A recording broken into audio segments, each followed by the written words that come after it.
जय श्री राम। आज हम बात करेंगे ट्विन ग्रहण की।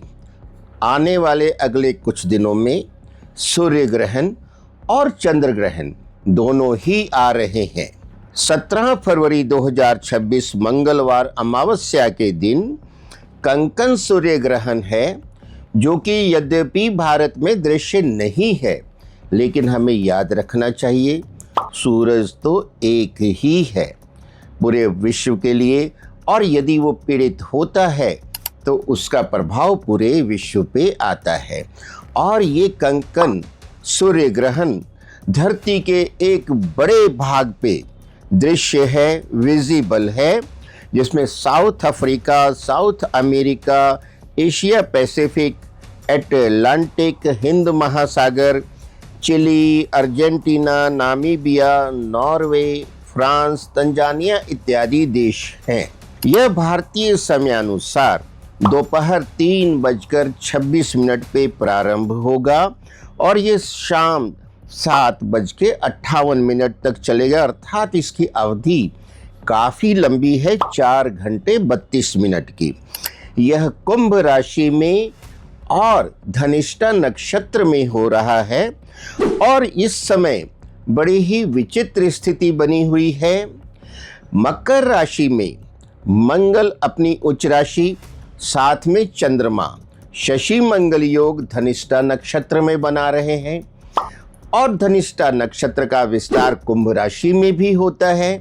सूर्य कुंभ राशि और धनिष्ठा नक्षत्र में है, यानी कि जो ग्रहण लग रहा है सूर्य को वो कुंभ राशि और धनिष्ठा नक्षत्र में लग रहा है, और सूर्य से मकर में होने के कारण द्विद्वादश का योग बना रहे हैं मंगल और चंद्रमा।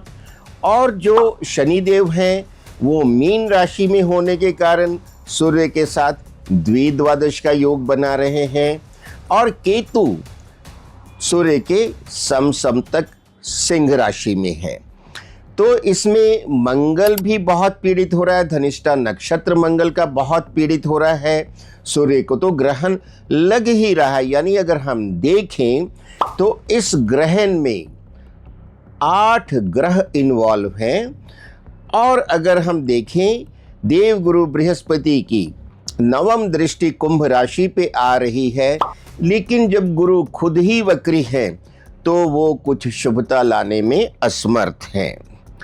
और यूरोप में इससे जो आने वाले दिनों में प्रभाव होगा, जिसके परिणाम भयंकर होंगे, क्योंकि शनि और केतु का भी षडाष्टक बन जाता है, मंगल और चंद्रमा का भी षडाष्टक बन जाता है। तो जितने भी अशुभ योग हो सकते हैं वो कुंडली में इस समय बने हुए हैं।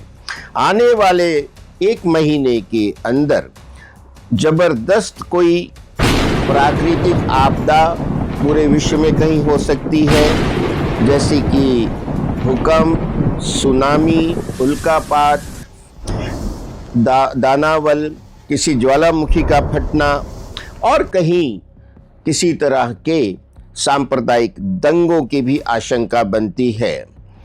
और यूरोप और मिडिल ईस्ट में कहीं भयंकर युद्ध का भी भय है।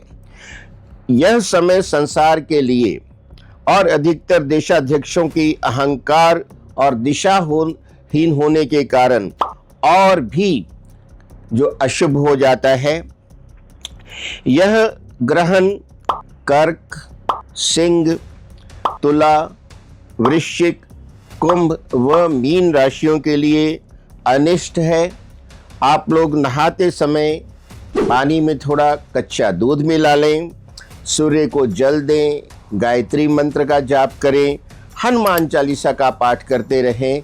और ग्रहण के दौरान भी यदि आप हनुमान चालीसा का पाठ, गायत्री मंत्र, सूर्य के मंत्रों का जाप और अपने गुरु के द्वारा कोई दिया गया मंत्र है उसका जाप करते हैं तो आपके अनिष्ट प्रभावों में कमी होगी। इन जनरल यह समय बड़ी सावधानी से निकालने का है। ये तो हुई एक बात, सूर्य ग्रहण का प्रभाव जो 1 महीने तक रहेगा। ये अभी प्रभाव बढ़ ही रहा है, जबकि इसके ठीक 2 हफ्ते बाद 3 मार्च 2026 मंगलवार को फाल्गुन पूर्णिमा के दिन जो है चंद्र ग्रहण लगेगा। यह ग्रहण पूरे भारतवर्ष में भी दृश्य है।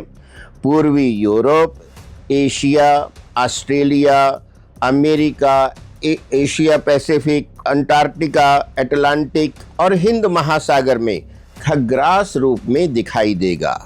यह ग्रहण Canada, Peru, USA, Philippines, Vietnam, Taiwan, Indonesia, Hong Kong, China, Guatemala, Thailand, Singapore, Bharat इत्यादि में भी खग्रास रूप में दिखाई देगा।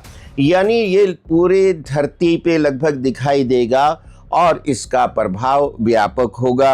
यह जो है पूर्वा फाल्गुनी नक्षत्र में सिंह राशि में हो रहा है।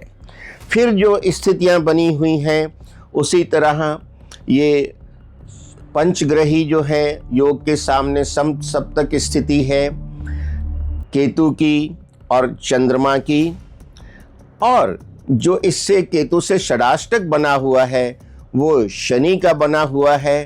तो इसमें भी 8 ग्रह इन्वॉल्व हो रहे हैं। यद्यपि ग्रहण तो चंद्रमा को लग रहा है, लेकिन इस समय बाकी ग्रह भी डिस्टर्ब हो जाते हैं, पीड़ित हो जाते हैं, अशांत हो जाते हैं। और रही गुरुदेव की बात, मिथुन राशि से वो नवम दृष्टि से देखते हैं कुंभ राशि को, लेकिन वक्री होने के कारण वो खुद भी हेल्पलेस हो जाते हैं।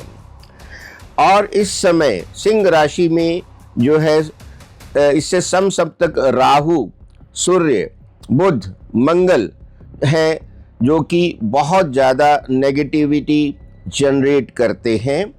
और यानी जो सूर्य ग्रहण से अशुभ समय शुरू हुआ था वो चंद्र ग्रहण के कारण और भी इंटेंसिफाई हो गया।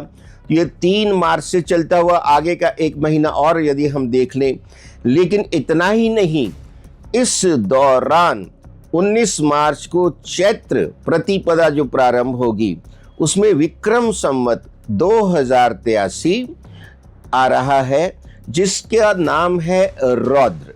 यानी वो उसका भी रौद्र रूप काम करेगा, उससे भी और ज़्यादा नेगेटिव अफेक्ट बढ़ेगा। तो समय बहुत ही अशुभ है। प्राकृतिक आपदाएं, महामारी और देशों में युद्ध की संभावनाएं और प्रबल होती हैं। और जो समय है भारतीय समय अनुसार ग्रहण का स्पर्श 3:20 और 7 पे है। खग्रास ग्रहण का प्रारंभ 4:34 34 से है। खग्रास ग्रहण का जो मध्य है वो 5:03 46 पे है। और जो खग्रास ग्रहण की समाप्ति है वो 6:47 और 15 पे है। यानी जो ग्रहण का पूरा समय है वो 3 घंटे 27 मिनट का है, और जो परम खग्रास है वो 1 घंटे 15 मिनट का है। तो ग्रहण के दौरान यदि आप हनुमान चालीसा का पाठ करें, चंद्रमा के मंत्रों का जाप करें, ओम नमः शिवाय का जाप करें, या विष्णु सहस्त्र नाम का पाठ करें, शिव सहस्त्र नाम का पाठ करें, हनुमान चालीसा पढ़ें, या अपने गुरु द्वारा दिए गए मंत्रों का जाप करें, तो आपकी जो अनिष्ट प्रभाव हैं ग्रहण के वो काफ़ी हद तक कम हो जाते हैं। और इस समय जो चंद्र ग्रहण के समय अशुभ राशियां हैं मेष, वृषभ, कर्क, सिंह, कन्या, मकर और कुंभ हैं। और ग्रहण काल में आपको जो मैंने बताया वो मंत्रों का जाप करें, नहाने के पानी में कच्चा दूध मिला के नहाएं, और रोज प्रतिदिन सूर्य को जल देते रहें, हनुमान चालीसा पढ़ें, गायत्री मंत्रों का जाप करें, विष्णु सहस्त्र नाम का जाप करें। अगर आप ये करते रहते हैं तो आपका ये अनिष्ट समय जो है वो अच्छा बीतेगा और शुभता बनी रहेगी और प्रभु कृपा आप पे आती रहेगी। तो हमने आज जो वर्णन किया सूर्य ग्रहण और चंद्र ग्रहण और इसका विश्व पे प्रभाव और राशियों पे प्रभाव, तो इसकी आप सावधानी रखिए।